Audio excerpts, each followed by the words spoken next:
Olá pessoal, tudo bem?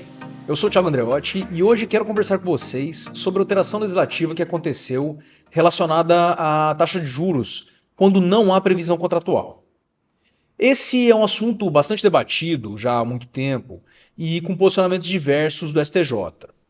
A segunda sessão, que é a sessão responsável para lidar com questões relacionadas a direito civil, já decidiu que a taxa que seria aplicável seria a taxa Selic, que é a taxa básica de juros da economia.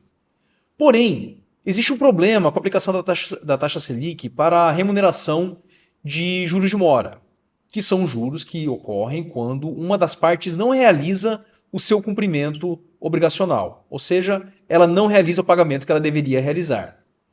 E os juros de mora têm, por um lado, como objetivo fazer com que o devedor não seja incentivado a não pagar, ou seja, que ele tenha um incentivo maior para realizar o pagamento, e por outro, também remunerar o capital daquela pessoa que não recebe o dinheiro que lhe era devido.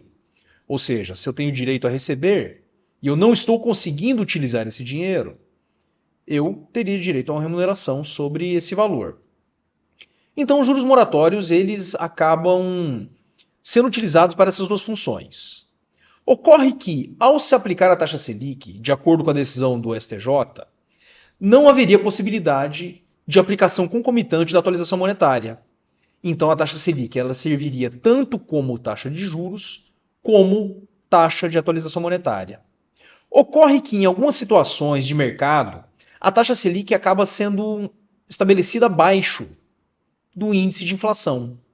E quando esse tipo de situação ocorre, o credor passa a ter uma perda do seu poder de compra em razão da dívida que o devedor tem que lhe pagar. E, por outro lado, o devedor passa a não ter mais o incentivo para realizar o pagamento ao credor.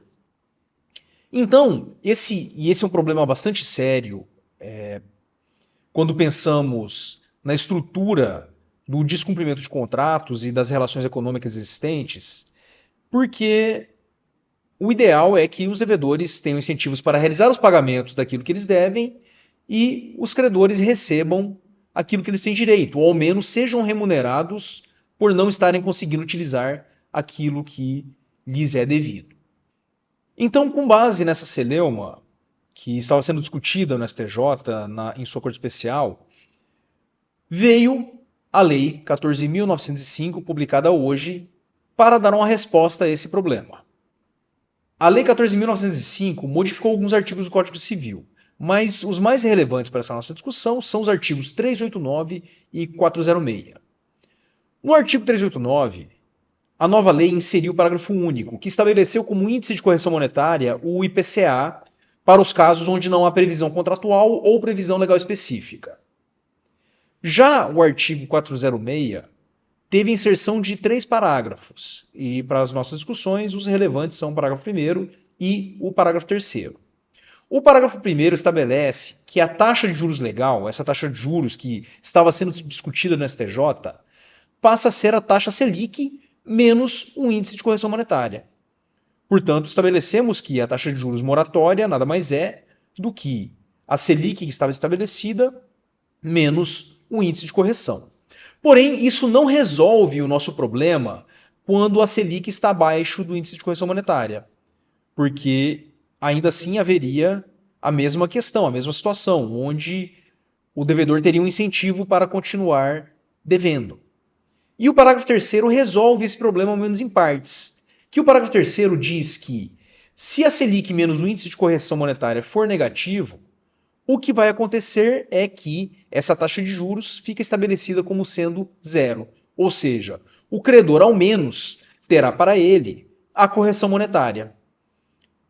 Não é o ideal, porque o devedor passa a não ter incentivo nenhum, nem positivo nem negativo, para realizar o pagamento, mas ao menos o credor ele não tem uma erosão do seu poder de compra quando ele receber esse valor. Portanto, a lei veio e resolveu em parte esse problema de aplicação de correção monetária e de taxa de juros quando não há previsão contratual. Porém, o ideal é que houvesse uma alteração legislativa que permitisse de fato a aplicação de algum incentivo ao devedor para que ele realize o pagamento e que, ao mesmo tempo, remunerasse a impossibilidade de uso do valor devido pelo credor.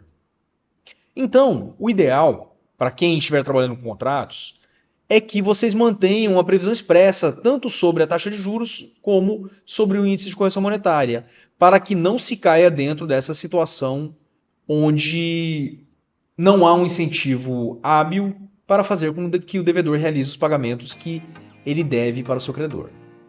Espero que tenham gostado do vídeo e nos vemos em uma próxima oportunidade. Até mais!